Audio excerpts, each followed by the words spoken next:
If you're over 40 and you've been told that ovarian reserve is low, you've likely heard discouraging words like your only option is IVF with donor eggs or your time has run out.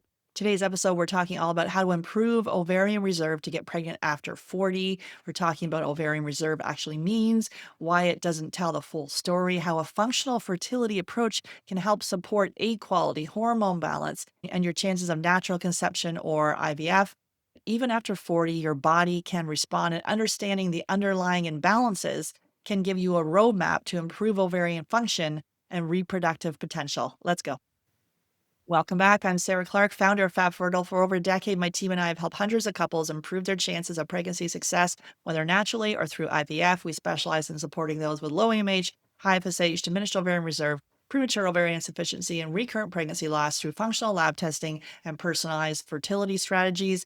This episode is for you as if you're 40 or older, you're trying to conceive naturally or with IVF, and you've been told your AMH is low and your FSH is high. You've had failed IVF cycles, early miscarriages, poor egg quality, and want to understand what else you can do. You're looking for a functional fertility framework that focuses on improving egg health, hormone communication, and overall reproductive vitality, not chasing lab numbers.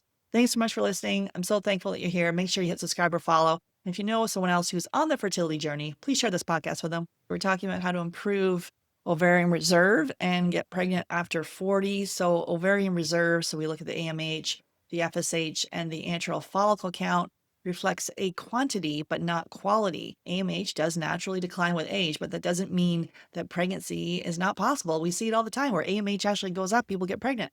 It's used to see how well you'll do with IVF. So we don't want to be blind to the AMH number, but we don't hang our hat on it. We need to look beyond it. So the focus should be to shift from egg count to egg potential and the health of the egg and the cellular environment. So functional fertility in our Fab Fertile method, it looks beyond the hormones to factors like inflammation, thyroid balance, gut health.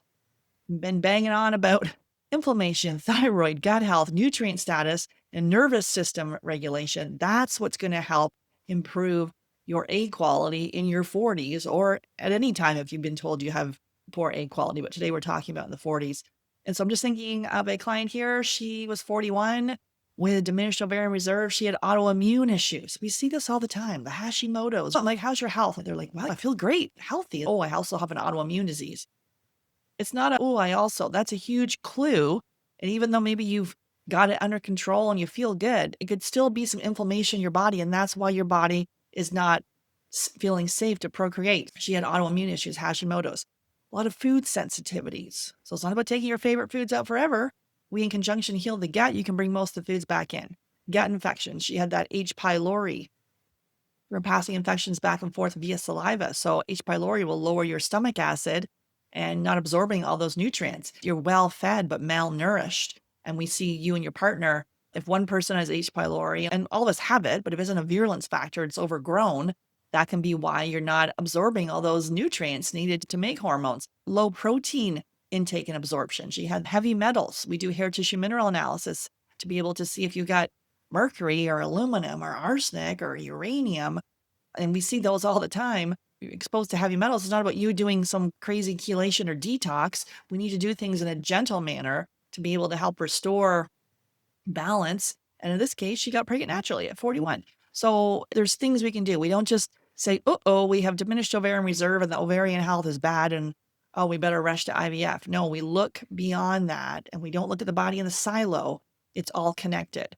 And we need to look at the cellular energy of the mitochondria. So eggs contain thousands of mitochondria that fuel maturation and division. So as we age, the mitochondrial efficiency declines. We can support it. A lot of you are taking the CoQ10 or ubiquinol.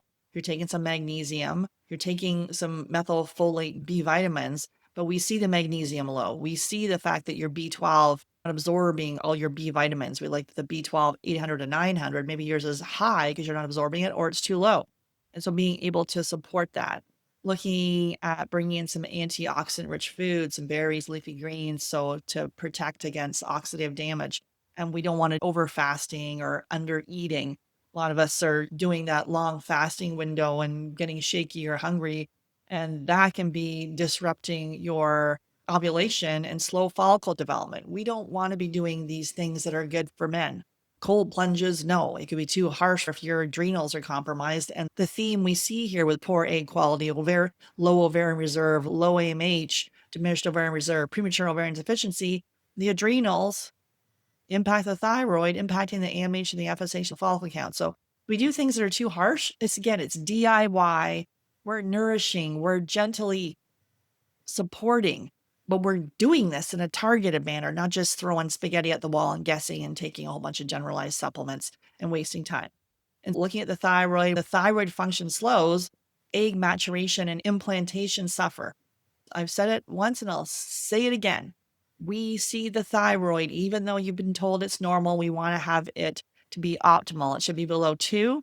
You want to look at the full thyroid panel, including your antibodies.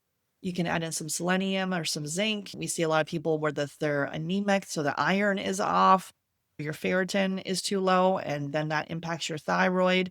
And so if the thyroid antibodies are elevated, if you have a known thyroid issue and you're on thyroid medication, we definitely need to take out gluten. Anyone on the fertility journey that has low AMH or high FSH, we see that theme of non-celiac gluten sensitivity.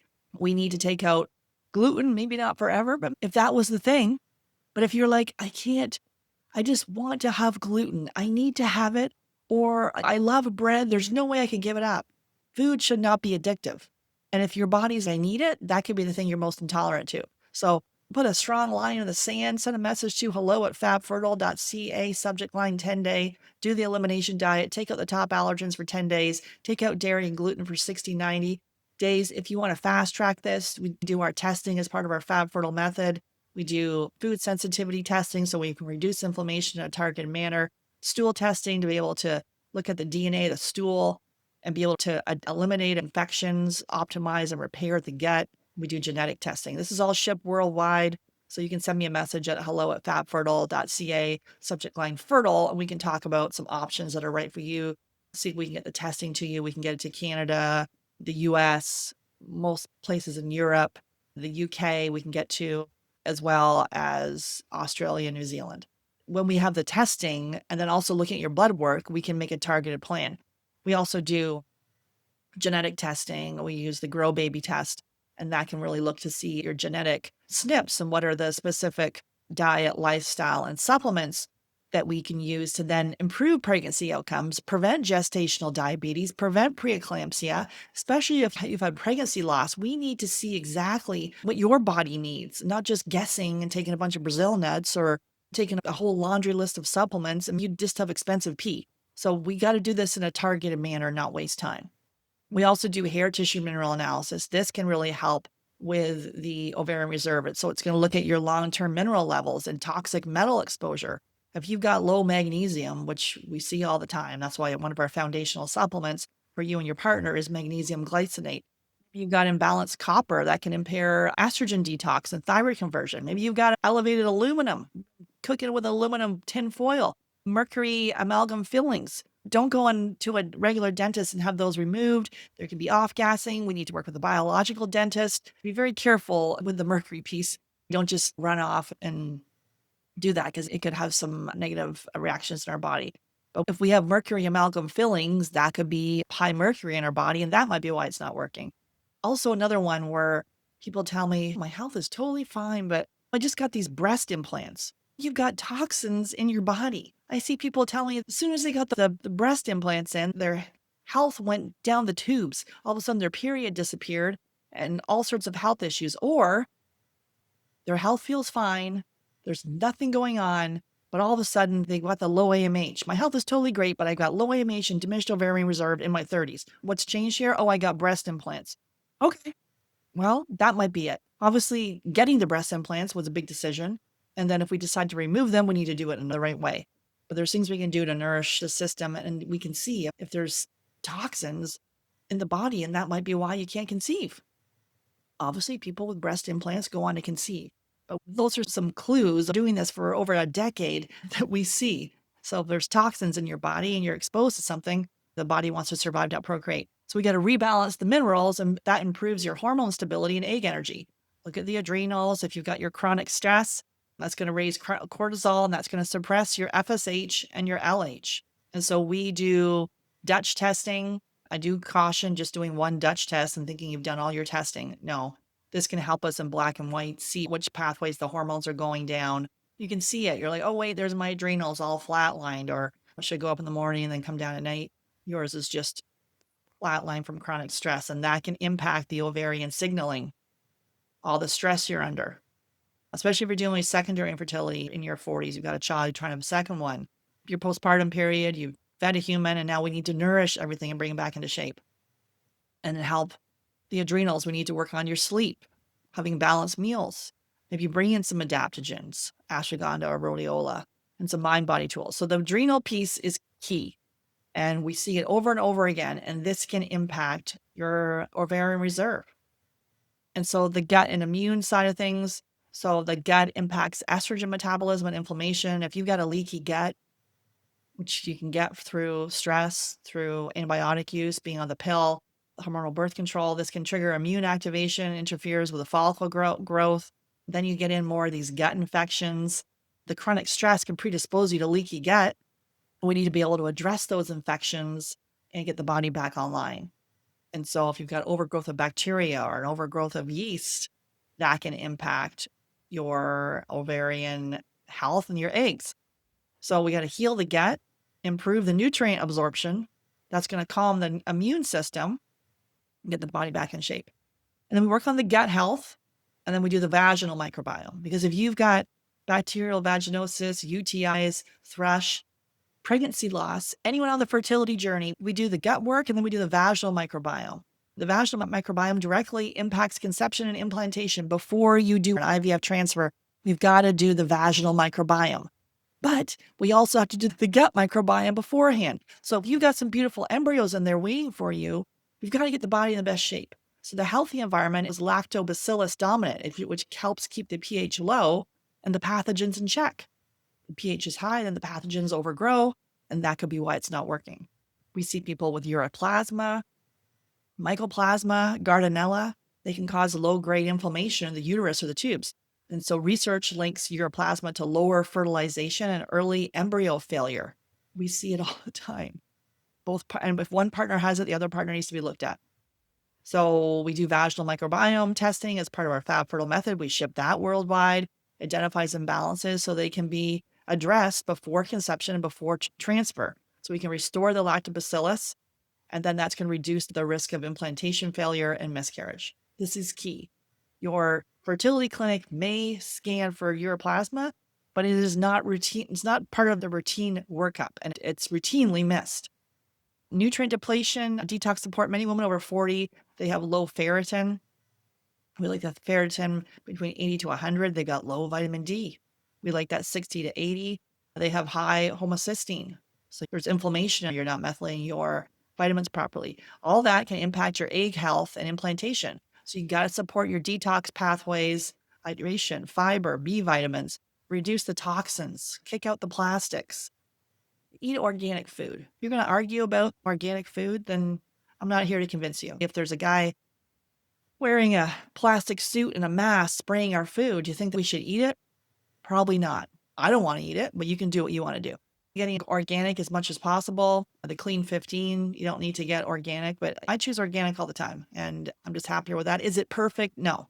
I do the best I can. Synthetic fragrances, don't expose yourself. If you're spraying perfume all over yourself, there's all kinds of fragrances now, even at Sephora, clean fragrances. You can look on the Think Dirty app or the Skin Deep database, looking at some fragrances. So it's not about spraying yourself and all this synthetic perfume that then impacts your endocrine system. Everything we need to do here is to lower the body's inflammatory load. So I'm just thinking of one of our clients, Vanessa. She had diminished ovarian reserve at 43, low AMH and high FSH. She joined our FabFertile program. We have an OBGYN with a functional medicine background, functional nutrition practitioners, fertility mindset coaches. And so we ship the tests worldwide. So she had gut infections. There was adrenal insufficiency because she was a teacher. We work with a lot of teachers. There was thyroid imbalance, food sensitivities, gut infections. She got pregnant naturally after she was told that nothing was going to work. And so looking at the nervous system, your hormones are going to follow your nervous system's lead. If chronic stress, your biochemistry is going to tell your body to conserve, not conceive. So we need to dig into how the mind-body can support and improve ovarian function. It takes 90 days for the eggs to improve. When you combine food sensitivity, gut testing, genetic testing, looking at the biomarkers, all your blood work, making sure optimal, not normal, looking at your partner's semen analysis, including DNA fragmentation, looking into his blood work too, because if you're passing infections back and forth through the gut, through the seminal microbiome, this could be why the embryos aren't implanting. This could be why it's not working. So we got to focus on progress over perfection. Small changes can shift the hormone signaling and ovarian response. The good news, even after 40, you can improve ovarian reserve and get pregnant. Improve egg health when you address the underlying imbalances, your cellular energy, the hormones, the gut and the vaginal microbiome, and stress. All those systems can then help you get pregnant naturally or improve the chances of a successful IVF. So if you're ready to get started and have my eyes on your specific situation, send me a message at hello@fabfertile.ca, subject line fertile, and I will send you options to help. I'll ask a few questions and we'll see if we're a good fit. Thanks for listening. Take care.